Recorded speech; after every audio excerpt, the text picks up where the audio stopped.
Hey everybody, Al from Al's Hot Rod Shop.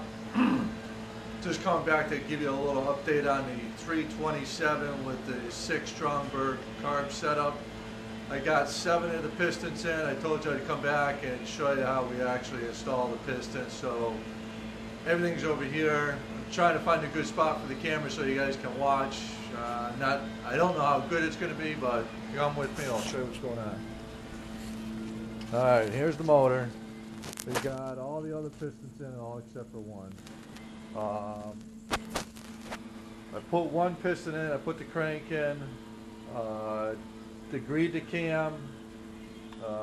At first I advanced the timing chain. Over here on the bottom gear it has 3 different settings. It has 0, +4, -4. I actually put it on the +4 and it was way off, so I put it back to standard. It's installed at a 105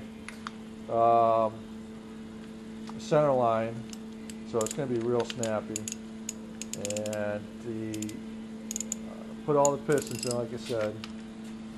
So first thing you always want to check, if you look down the hole, see the connecting rod area right here, the journal. That needs to be straight in the middle of the hole. If it's not, trying to get the connecting rod down there, it's not going to go very easy.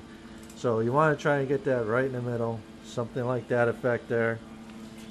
And then the piston's right here in the rod bearing. I got the bearing on there already. I got the hoses on here. So when you're sliding this down, you don't want these studs to knock into the crank and nick it, because once it gets nicked, it's going to just chew the bearing up. So you don't want to do that. So you put some rubber hose down there, helps you slide the things in. I'm going to put you down right here. I don't know how good that's going to be.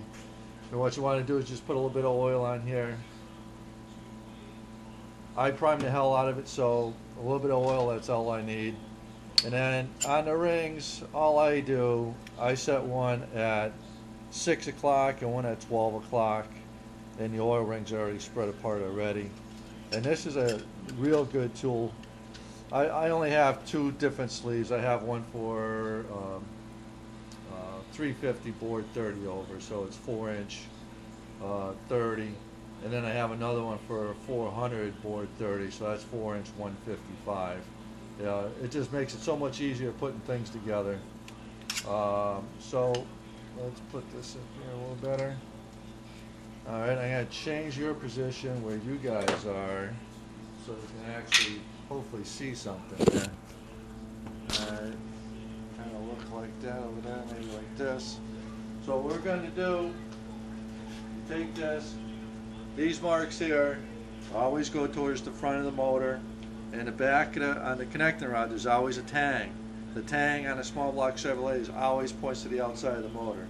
So this got to point to the front, this has to point to the outside. Take it, you slide it in like this.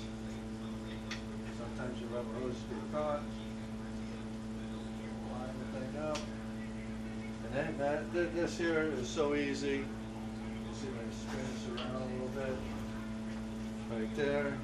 Hopefully you can see. Just guide your hoses in. Make sure they're not hitting, getting jammed up anywhere. And just tap this right in.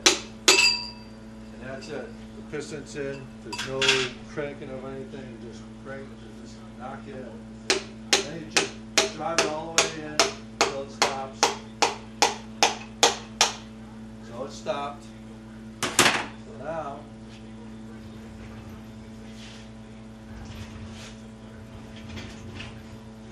pull the hoses off. And then what I always do, because you always want to double check, I always take this flat-headed Torx bit, and you go right in here and look at the bearing. See the bearing right here, the top half? You just want to make sure that's still seated into the connecting rod, because sometimes what happens when you're knocking this in, that will come loose, it spins inside there, and it's hanging out on one side and it's pushed in on the other. That's going to be an instant rod bearing spun as soon as you fire the thing up. So take your time, just double check stuff, and it's not a race trying to get the motor together. You want to put it together so it stays together. So again, on this thing on the connecting cap. Just put a little bit of oil on it. And this also has a tang on it, and that has to go towards the outside of the motor. So the tang's on the outside. Just double check, make sure that tang's on the outside. Slide the cap on.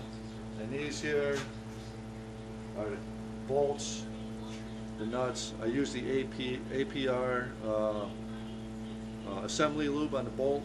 It you get a better torque reading out of it.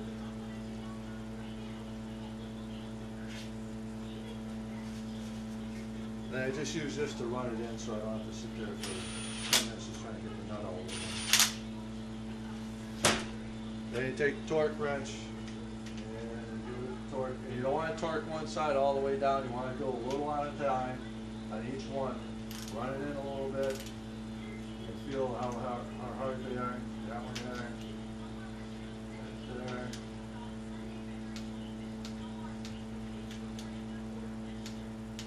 So there it is. It's torqued up. Clean the excess off. I just run it one full cycle all the way through. Make sure you got some clearance here. We're going to double check that after in a minute. I always take these to remind me that it's already torqued. So that's how the connecting rods go in. So all the connecting rods in, it's all brand new pistons, new timing chain. So there, that's what it looks like. So when I get a little further in, I'll come back and we'll do another quick little video. Thanks for watching again. Have a good day.